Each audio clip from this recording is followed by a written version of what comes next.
আসসালামু আলাইকুম। আজকের বিশ্বতে স্বাগত জানাচ্ছি আমি উম্মে সুরায়া। আধুনিক যুদ্ধের বাস্তবতায় আকাশপথের হুমকি আর শুধু প্রচলিত যুদ্ধ বিমানের মধ্যেই সীমাবদ্ধ নয়। স্টেলথ প্রযুক্তি সম্পন্ন বিমান, দ্রুতগতির ক্রুজ ও ব্যালিস্টিক ক্ষেপণাস্ত্র, হাইপারসনিক অস্ত্র এবং ড্রোন সব মিলিয়ে আকাশ প্রতিরক্ষা এখন যেকোনো দেশের নিরাপত্তা ব্যবস্থার অন্যতম প্রধান স্তম্ভে পরিণত হয়েছে। এসব হুমকি মোকাবিলায় বিশ্বজুড়ে দেশগুলো তাদের আকাশ প্রতিরক্ষার সক্ষমতা বাড়াচ্ছে এবং নতুন প্রযুক্তি সংযোজন করছে। এই প্রেক্ষাপটে প্রতিরক্ষা বিষয়ক গবেষণা প্রতিষ্ঠান এভিয়েশন এ টু জেড বিশ্বের বর্তমান সময়ের সবচেয়ে শক্তিশালী 10টি আকাশ প্রতিরক্ষা ব্যবস্থার একটি তালিকা প্রকাশ করেছে। তালিকায় শীর্ষে রয়েছে রাশিয়ার তৈরি S-500 প্রমিথিউস। রাশিয়ার S-500 প্রমিথিউসকে ভবিষ্যতের যুদ্ধক্ষেত্রের জন্য নির্মিত আকাশ প্রতিরক্ষা ব্যবস্থা হিসেবে বিবেচনা করা হয়। এটি প্রচলিত ভূমি থেকে আকাশ প্রতিরক্ষা ব্যবস্থার সীমা ছাড়িয়ে বায়ুমণ্ডলের সর্বোচ্চ স্তর এবং তারও ঊর্ধ্বে কার্যক্রম চালাতে সক্ষম। আন্তঃমহাদেশীয় ব্যালিস্টিক ক্ষেপণাস্ত্র, হাইপারসনিক অস্ত্র এবং নিম্ন কক্ষপথে থাকা উপগ্রহ ধ্বংস করার সক্ষমতাও রয়েছে এই ব্যবস্থার।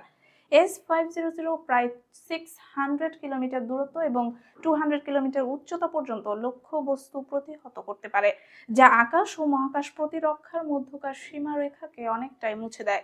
কৌশলগতভাবে এটি যুক্তরাষ্ট্র ও ন্যাটোর নতুন প্রজন্মের ক্ষেপণাস্ত্র মোকাবেলার জন্য রাশিয়ার সবচেয়ে গুরুত্বপূর্ণ অস্ত্র ব্যবস্থা।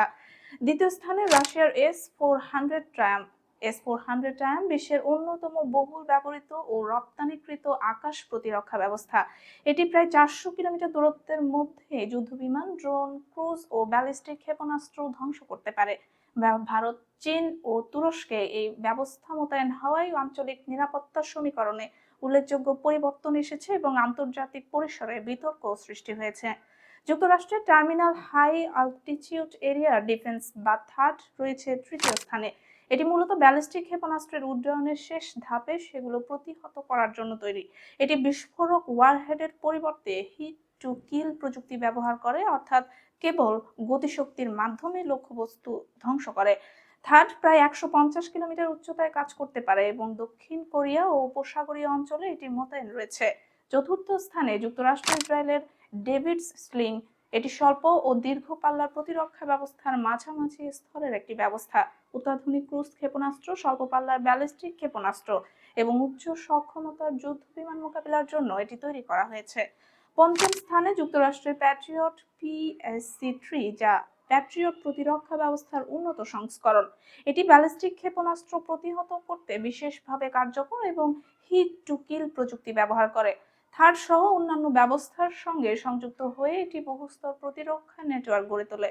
বর্তমানে 17টির বেশি দেশে এই ব্যবস্থা মোতায়েন রয়েছে। ষষ্ঠ স্থানে থাকা রাশিয়ার S-300VM একটি উচ্চ গতির ও দীর্ঘ পাল্লার আকাশ প্রতিরক্ষা ব্যবস্থা, যা যুদ্ধ বিমান, ক্রুজ ক্ষেপণাস্ত্র এবং মাঝারি পাল্লার ব্যালিস্টিক ক্ষেপণাস্ত্র মোকাবিলায় ব্যবহৃত হয়। দ্রুত স্থান পরিবর্তনের সক্ষমতার কারণে এটি শত্রুপক্ষের আঘাত এড়িয়ে টিকে থাকতে পারে। মিশর ও ভেনেজুয়েলা এই ব্যবস্থা ব্যবহার করছে। সপ্তম স্থানে ফ্রান্স, ইতালির আস্টার 30 ASMPT। ইউরোপের এই দীর্ঘ পাল্লার আকাশ ও ক্ষেপণাস্ত্র প্রতিরক্ষা ব্যবস্থাটি অ্যাস্টার 30 ক্ষেপণাস্ত্র দিয়ে সজ্জিত। সক্রিয় রাডার হোমিং প্রযুক্তির মাধ্যমে এটি অত্যন্ত নিখুঁতভাবে লক্ষ্যবস্তু শনাক্ত ও ধ্বংস করতে পারে। ফ্রান্স ও ইতালি এটি তাদের জাতীয় আকাশ প্রতিরক্ষার গুরুত্বপূর্ণ অংশ হিসেবে ব্যবহার করছে। অষ্টম স্থানে চীনের HQ-9। এই আকাশ প্রতিরক্ষা ব্যবস্থা দেশটির নিজস্ব প্রযুক্তির উপর ভিত্তি করে তৈরি। নকশায় রাশিয়ার পুরনো ব্যবস্থার প্রভাব থাকলেও এটিকে আধুনিক করে তোলা হয়েছে। প্রায় 200 কিলোমিটার দূরত্বের মধ্যে যুদ্ধ বিমান, ক্রুজ ও ব্যালিস্টিক ক্ষেপণাস্ত্র প্রতিহত করতে সক্ষম এই ব্যবস্থা চীনের সমন্বিত আকাশ প্রতিরক্ষার অন্যতম স্তম্ভ।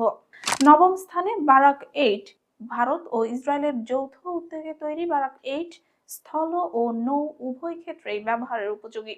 এটি যুদ্ধবিমান, ড্রোন, ক্রুজ ক্ষেপণাস্ত্র ও জাহাজ বিধ্বংসী ক্ষেপণাস্ত্র থেকে কৌশলগত স্থাপনা ও নৌযান সুরক্ষা দিতে পারে। প্রায় 100 কিলোমিটার পাল্লার এই ব্যবস্থা ভারতের আধুনিক আকাশ প্রতিরক্ষার গুরুত্বপূর্ণ অংশ। দশম স্থানে ইসরায়েলের আয়রন ডোম। মূলত স্বল্প পাল্লার রকেট, গোলার শেল ও মর্টার প্রতিহত করার জন্য তৈরি। এটি দ্রুত প্রতিক্রিয়াশীল, নির্দিষ্ট লক্ষ্যবস্তুতে আঘাত হানে এবং তুলনামূলকভাবে ব্যয় সাশ্রয়ী। আয়রন ডোম কেবল সেই ক্ষেপণাস্ত্রগুলোই আটকায় যেগুলো জনবহুল এলাকায় আঘাত হানার ঝুঁকি সৃষ্টি করে। বিশ্লেষকদের মতে এই তালিকা স্পষ্টভাবে দেখায় যে দীর্ঘ পাল্লার ও উচ্চ স্তরের আকাশ প্রতিরক্ষায় রাশিয়া বর্তমানে যুক্তরাষ্ট্রের চেয়ে এগিয়ে রয়েছে। তবে যুক্তরাষ্ট্র ও তার মিত্ররা সমন্বিত বহুস্তর প্রতিরক্ষা ব্যবস্থার মাধ্যমে এই ঘাটতি পুষিয়ে নেওয়ার কৌশল অনুসরণ করছে। রাশিয়া ও ইউক্রেনের মধ্যে চলমান যুদ্ধ থামাতে শান্তি আলোচনা শুরু হলেও একটি বড় বিষয়ে এখনো অচলাবস্থা রয়ে গেছে। সে বিষয়টি হলো ইউরোপের সবচেয়ে বড় জাপোরিজিয়া পারমাণবিক বিদ্যুৎ কেন্দ্র।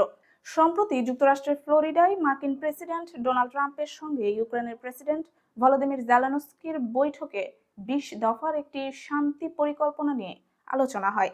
সেখানে এই পরমাণু কেন্দ্রটির নিয়ন্ত্রণ ও ভবিষ্যৎ পরিচালনা গুরুত্বপূর্ণ ইস্যু হয়ে ওঠে। 2022 সালের মার্চ থেকে রাশিয়ার দখলে থাকা জাপোরিজিয়া পারমাণবিক কেন্দ্রটি বর্তমানে যুদ্ধের সম্মুখ সারির খুব কাছেই অবস্থান করছে। এ কারণে কেন্দ্রটির নিরাপত্তা নিয়ে আন্তর্জাতিক মহলে দীর্ঘদিন ধরেই উদ্বেগ রয়েছে। এই অচলাবস্থা কাটাতে ইউক্রেন নতুন একটি প্রস্তাব দিয়েছে। জেলেনস্কির প্রস্তাব অনুযায়ী কেন্দ্রটি যুক্তরাষ্ট্র, ইউক্রেন ও রাশিয়া এই 3 দেশের যৌথ ব্যবস্থাপনায় পরিচালিত হবে। এতে একজন মার্কিন প্রধান ব্যবস্থাপক থাকবেন। প্রস্তাবে আরো বলা হয়েছে, কেন্দ্র থেকে উৎপাদিত বিদ্যুতের 50% ব্যবহারের সিদ্ধান্ত নেবে যুক্তরাষ্ট্র। রুশ সংবাদ মাধ্যমগুলোর তথ্য অনুযায়ী রাশিয়াও কেন্দ্রটি যৌথভাবে পরিচালনার বিষয়টি নিয়ে ভাবছে। মার আর লাগোতে আলোচনার পর প্রেসিডেন্ট ট্রাম্প জানান এই ইস্যুতে কিছু অগ্রগতি রয়েছে। তিনি এটাও বলেন, যুদ্ধ চললেও এখন পর্যন্ত কেন্দ্রটিতে বড় কোনো দুর্ঘটনা না ঘটাকে তিনি ইতিবাচকভাবেই দেখছেন। দিনিপ্রো নদীর তীরে অবস্থিত এই বিদ্যুৎ কেন্দ্রটি বর্তমানে বিদ্যুৎ উৎপাদন বন্ধ রেখেছে। তবে পারমাণবিক জ্বালানি ঠান্ডা রাখতে কেন্দ্রটি বাইরের বিদ্যুৎ সংযোগের উপর নির্ভরশীল। যুদ্ধের কারণে গত কয়েক বছরে এই সংযোগ কমপক্ষে 11 বার বিচ্ছিন্ন হয়েছে, যা বড় ধরনের পারমাণবিক বিপর্যয়ের ঝুঁকি তৈরি করেছিল। আন্তর্জাতিক পারমাণবিক শক্তি সংস্থার প্রধান রাফায়েল গ্রোসি বারবার সতর্ক করে বলেছেন, যুদ্ধের কাছাকাছি থাকা এই কেন্দ্রটির নিরাপত্তা সব সময় ঝুঁকিতে রয়েছে। বিশেষ করে 2023 সালে কাখোভকা বাঁধ ধ্বংস হওয়ার পর কেন্দ্রটি শীতল করার জন্য প্রয়োজনীয় পানির উৎস অনেকটাই কমে গেছে। রাশিয়ার দৃষ্টিতে এই কেন্দ্র দখলে রাখার বড় কারণ হলো দক্ষিণ রাশিয়ার বিদ্যুৎ ঘাটতি পূরণ করা। অন্যদিকে ইউক্রেনের বিদ্যুৎ অবকাঠামো রুশ হামলায় মারাত্মকভাবে ক্ষতিগ্রস্ত হওয়ায় এই কেন্দ্রটি তাদের জন্য অত্যন্ত গুরুত্বপূর্ণ। জ্বালানি বিশেষজ্ঞরা বলছেন, ইউক্রেনের বর্তমান বিদ্যুৎ সংকট কাটাতে জাপোরিজিয়ার 4টি চুল্লি চালু করলেই বড় সমাধান আসতে পারে। তবে যুদ্ধ শেষ হলেও কারিগরি সমস্যার কারণে কেন্দ্রটি পুরোপুরি চালু হতে 2 থেকে 3 বছর বা তারও বেশি সময় লাগতে পারে। সবচেয়ে বড় সমস্যা হলো কেন্দ্রটির মালিকানা নিয়ে দুই পক্ষের অবস্থান একেবারেই বিপরীত। রাশিয়া এটিকে নিজেদের নিয়ন্ত্রণে রাখতে চায়, আর ইউক্রেন বলছে এটি তাদের সার্বভৌম ভূখণ্ডের অবিচ্ছেদ্য অংশ। এই কারণেই জাপোরিজিয়া পারমাণবিক বিদ্যুৎ কেন্দ্র এখন ইউক্রেন রাশিয়ার শান্তি আলোচনার সবচেয়ে বড় বাধা হয়ে দাঁড়িয়েছে। আজকের বিষয় এখানেই শেষ করছি। আপডেট সংবাদ পেতে সাবস্ক্রাইব করুন মিডিয়া আউটলুক।